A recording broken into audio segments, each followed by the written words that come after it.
그가 나간 후에 예수께서 이르시되 지금 인자가 영광을 받았고 하나님도 인자로 말미암아 영광을 받으셨도다. 만일 하나님이 그로 말미암아 영광을 받으셨으면 하나님도 자기로 말미암아 그에게 영광을 주시리니 곧 주시리라.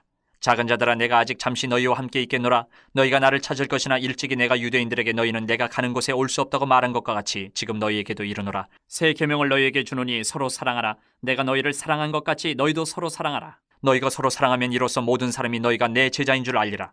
시몬 베드로가 이르되 주여 어디로 가시나이까? 예수께서 대답하시되 내가 가는 곳에 내가 지금은 따라올 수 없으나 후에는 따라오리라. 베드로가 이르되 주여 내가 지금은 어찌하여 따라갈 수 없나이까? 주를 위하여 내 목숨을 버리겠나이다. 예수께서 대답하시되 내가 나를 위하여 내 목숨을 버리겠느냐? 내가 진실로 진실로 내게 이르노니 닭 울기 전에 내가 3번 나를 부인하리라. 어제 말씀에 가룟 유다가 안타깝게도 그 예수님의 사랑을 뿌리치고 침묵하면서 떠나버렸습니다.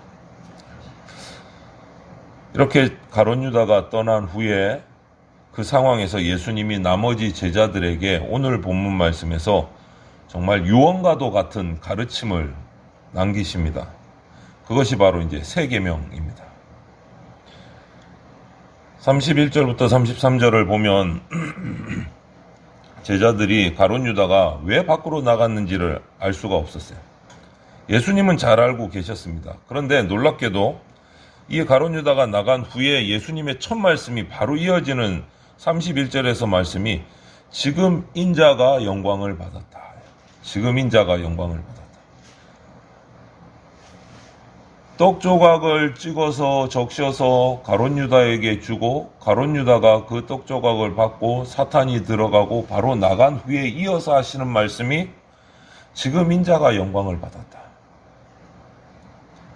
참 서로 안 어울리는 말이지 않습니까? 그런데 지금 인자가 영광을 받았다. 그로 인해서 31절에서 또 하나님도 영광을 받으셨다. 이렇게 선언을 해요. 예수님으로 인해 영광을 받으신 하나님께서 또 예수님께 영광을 주실 것이라고도 말씀을 하세요. 이 영광이 어떤 영광일까? 우리가 생각하는 그런 화려하고 의리의리하고 그런 멋진 영광일까? 32절을 보면 그것이 아니고 이 영광은 십자가를 의미한다. 십자가를 의미한다. 이처럼 예수님의 영광은 가까운 사람에게 배신당하고 십자가에서 죄 없이 죽으심으로 얻는 영광이었어요. 우리가 상상하는 영광과는 참 많이 다릅니다. 정반대일 수도 있어요. 그런데 제자들은 아직 예수님의 이런 영광을 받을 수가 없어요. 그래서 예수님은 유대인들에게 하신 말씀처럼 제자들에게도 잠시 후에 내가 가는 곳에 너희가 올 수 없다. 이렇게 말씀을 하세요. 예수님은 혼자서 그 고통을 다 짊어지십니다. 그리고 그것을 영광이라고 말씀하세요. 그 십자가의 고통과 죽음을 영광이다라고 말씀합니다. 이것을 통해서 죄인들이 구원받을 수 있기 때문에 예수님은 그래서 그 길을 선택하고 기쁨으로 나가신 거예요. 그리고 그것이 영광을 얻었다라고 표현을 하세요. 그러면서 이 말씀을 하신 후에 인자가 영광을 받았다, 십자가를 받았다, 이 말씀을 하신 후에 이 땅에 남아있는 제자들에게 그 후에 지켜야 될 계명을 선포를 하세요. 그것이 바로 새 계명, 서로 사랑하는 것입니다. 서로 사랑하는. 지금까지 십계명의 이런 요약들 율법을 보면 이 말씀은 없었어요. 하나님을 지키고 섬기고 경외하고 도둑질하지 말고 살인하지 말고 이 계명들이 쭉 있었는데 드디어 강조하시는 말씀이 뭐냐? 그 율법을 다 완성하신 후에 십자가를 앞에 두고 서로 사랑하라. 서로 사랑하라. 예수님이 그들을 끝까지 사랑하신 것처럼 배신하고 가는 가룟 유다도 끝까지 사랑하신 것처럼 서로 사랑해야 된다라고 말씀을 했어요. 그것이 34절의 말씀이에요. 물론 당장 제자들은 예수님이 지고 가는 그 십자가를 같이 질 수가 없는 상황이에요. 하지만 앞으로 그런 예수님을 모범 삼아서 그것을 그 사랑을 따라하는 제자들이 되라라는 명령을 하신 거예요. 서로 사랑하라. 나를 배신할 것 같은 사랑까지 예수님처럼 사랑하는 삶. 손해볼 것 같지만, 내가 못 살 것 같지만, 그래도 예수님처럼 사랑하는 삶을 살라고 하는 거예요. 참 바보 같은 삶이죠. 인간의 관점에서 보면. 그런데 예수님은 그것을 우리에게 주신 새 계명으로 주셨어요. 우리가 그렇게 살아갈 때 사람들이 우리를 예수의 제자다라고 인정할 것이다 라고 35절에 말씀하세요.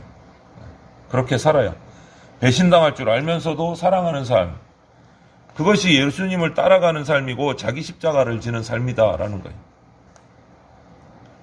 이 말씀을 이렇게 바꿔보면 주님이 주신 이 새 계명은 기존의 율법보다 더 무겁게 느껴져요. 더 무겁게. 좋게만 느껴지지 않는다는 거죠. 더 힘들겠다, 더 어렵겠다, 더 무겁다. 그런데 이 새 계명이야말로 세상이 상상할 수조차 없는 영광을 얻는 길이기 때문에 우리에게 주신 거예요. 그리고 우리가 그 길을 따라가라고 하시는 거예요. 그런데 베드로는 이 새 계명을 선포하는 예수님의 말씀을 듣고 지금 너희는 나를 따라오지 못한다라는 이 말씀을 듣고 이해를 제대로 하지 못한 채로 어째서 지금 주님을 따라가지 못합니까? 라고 항변을 하면서 36절 37절을 보면 내가 주님을 위해서 목숨을 버리겠습니다. 내가 왜 못 따라갑니까? 목숨까지 버려서 따라가겠습니다. 이렇게 얘기를 한다. 큰 소리 뻥뻥 치는 거죠. 그런 베드로에게 예수님은 또 한 말씀 하십니다. 지금은 따라올 수 없고 네가 닭 울기 전에 나를 3번 부인할 거다 라고 예언하세요. 목숨을 버려서 따라오겠다고 큰 소리 치는 베드로에게 너는 지금 못 따라오고 오히려 닭 울기 전에 3번 나를 모른다고 부인할 거다라고 얘기를 하세요. 그 당시 시간을 유추해보면 닭이 울기까지 기껏해야 몇 시간밖에 남지 않았던 시간이에요. 이 말씀을 하신 때가. 3년간 예수님을 정말 모든 것을 다 내려놓고 열심히 따랐던 베드로, 제자 중에 수제자라고 하는 그 베드로가 기껏 몇 시간 남지 않은 그 사이에 예수님을 3번이나 부인한다라고 말씀하십니다. 아마 베드로는 이거 말도 안 된다라고 생각했을지 몰라요. 하지만 예수님은 베드로와 다른 제자들이 어떤 신앙을, 어떤 믿음, 어떤 마음을 가지고 있는지 다 알고 계셨어요. 지금은 목숨까지 버리겠다고, 내가 평생 주님을 따라가겠다고, 지금까지도 내가 모든 것을 다 내려놓고 주님을 따라갔는데 내가 왜 부인합니까, 주님을? 이런 제자들 속에 있는 마음을 다 알고 계셨어요. 제자들은 예수님을 제대로 사랑할 준비도 안 됐고 더더욱이 예수님을 따라가는 것은 준비되어 있지 않았던 거예요. 여러분, 뒤에 기록을 당겨와서 보세요.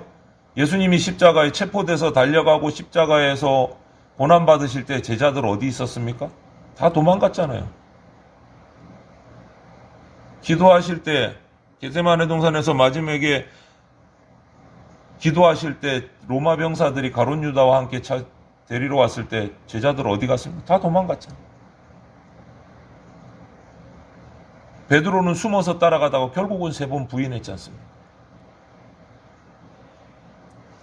그 몇 시간 전에 지금 우리가 목숨을 버려서 예수님을 따라가겠습니다. 근데 왜 못 따라갑니까? 이 말을 했단 말이에요. 제자들의 그 마음과 그 흔들리는 마음을 알듯이, 준비되지 않은 마음을 알듯이 예수님은 저와 여러분들의 마음도 아세요. 어떠한지. 그래서 네가 아직 나를 못 따라온다 말씀하시는 거예요. 그리고 서로 사랑해야 된다라고 유언을 내리시는 거예요. 그리고 홀로 그 십자가의 길을, 우리가 따라올 수 없는 그 영광의 길을 혼자 가신 거예요. 여러분, 이 예수님의 영광과 하나님의 영광은 오늘 말씀을 통해서 보면 깊은 관계가 있습니다. 예수님은 당신을 통해서 하나님께 영광을 돌리고 하나님은 당신으로 말미암아 아들에게 또 영광을 돌려주세요. 그래서 예수님과 하나님은 서로에게 영광을 돌립니다. 예수님께서 철저히 하나님 아버지의 뜻에 자신을 순복시키시고 맡기심으로 하나님은 영광을 받으세요. 그로 말미암아 예수님도 하나님으로부터 영광을 받으신다. 이제는 제자들, 저와 여러분들 믿는 자들에게도 동일합니다. 마찬가지예요. 제자들이 하나님의 뜻에 자신의 생명을 바쳐서 충성함으로 하나님이 영광을 받으시고, 하나님은 하나님의 능력과 역사하심으로 제자들을 영광스럽게 해주신다. 저와 여러분들을 영광스럽게 해주신다. 교회에도 똑같이 적용이 됩니다. 마찬가지예요. 교회가 하나님의 뜻을 따라서 생명을 바치고 교회의 모든 것을 바쳐서 나아갈 때 하나님이 영광 받으시는 것이고, 그리고 하나님이 당신의 능력과 역사로 교회를 영광스럽게 세워주신다. 사람의 정치와 사람의 입김과 사람의 세상의 재정 가지고 교회가 커지는 게 아니다. 교회가 바로 세워지는 게 아니다라는. 교회는 사람의 공동체가 아니에요. 하나님께서 사람을 통해서 세우신 하늘나라의 공동체입니다. 실제로 기독교 역사를 보세요, 여러분. 순교의 역사예요. 잘 먹고 잘 산 역사가 아니고 잘 노는 역사가 아니고, 기독교의 역사는 순교의 역사고 핍박의 역사예요. 하나님께 영광 돌리는 역사예요. 사람이 영광 받는 역사가 아니고 하나님께 영광을 돌려드리고 하나님이 그 사람들을 보호하시고 영광스럽게 해주시는 역사예요.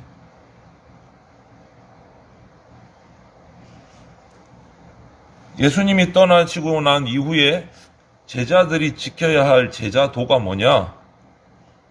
예수님이 그들을 끝까지 사랑해 주신 것처럼 너희도 서로 사랑하라. 예수님이 십자가에 달려서 목숨을 내어 주신 것은 제자들을 구원하시기 위한 그 은혜인 동시에 이 제자들, 믿는 자, 성도가 따라야 될 새 계명 제자도예요. 제자도.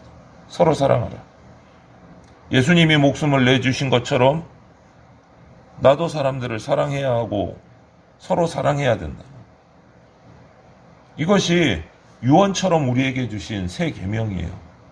새 계명. 이것이 예수님 떠나신 후에 제자된 자들이 따라야 될 길이다라는 거예요.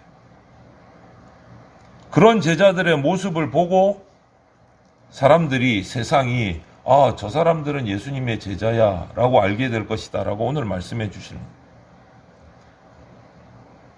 여러분, 성도가 누굽니까? 신자가 누굽니까? 그리스도인들이 누굽니까? 서로 사랑하는 예수님의 제자다라는 거예요. 그게 우리의 신분이고 우리의 정체성이에요. 목숨을 내주신 예수님의 그 사랑의 복음이 제자를 통해서 흘러가고 그 길이 예수님 제자의 모습이 되고 세상은 그 제자들의 모습을 보고 예수님의 생명의 복음을 만나게 된다. 이런 예수님을 따르는 삶이 무거운 짐처럼 느껴질 때가 있습니다. 그래서 말씀하신 거예요. 너희가 지금은 내가 가는 곳에 오지 못한다. 이 예수님을 따르는 서로 사랑하라는 것이 짐처럼 느껴지지 않을 때, 내가에서 실천될 때 우리는 예수님 앞에 나갈 수 있는 거예요. 그래서 이 던진 말씀이 너무 가슴에 와닿고, 너희가 지금은 내가 가는 곳에 오지 못한다. 우리의 마음을 잘 아시기 때문에 너희가 아직 준비되지 않았다. 이 말씀입니다. 나와 같이 갈 준비가 되지 않았다. 내가 가는 곳으로 같이 갈 준비가 되지 않았다. 너무 깊게 들어오는 거예요, 이 말씀. 그리고 우리에게 새 계명을 주셨어요. 서로 사랑하라. 배신당할 것 같아도, 손해볼 것 같아도 사랑하라 라고 말씀하셨어요. 세상이 볼 때 바보 천치 같아도 그렇게 살으라고 말씀하신 거예요. 그렇게 사랑하다 보면 예수님의 길을 따라가고 있는 나를 발견하게 되고, 교회를 발견하게 되고, 우리를 끝까지 사랑하시되 정말 목숨까지 버려서 사랑하시는 그 주님처럼 우리도 그 사랑을 닮아가서 그 사랑을 실천하고 주님을 제대로 따라가는 제자가 되시기를 주님의 이름으로 축원을 드립니다.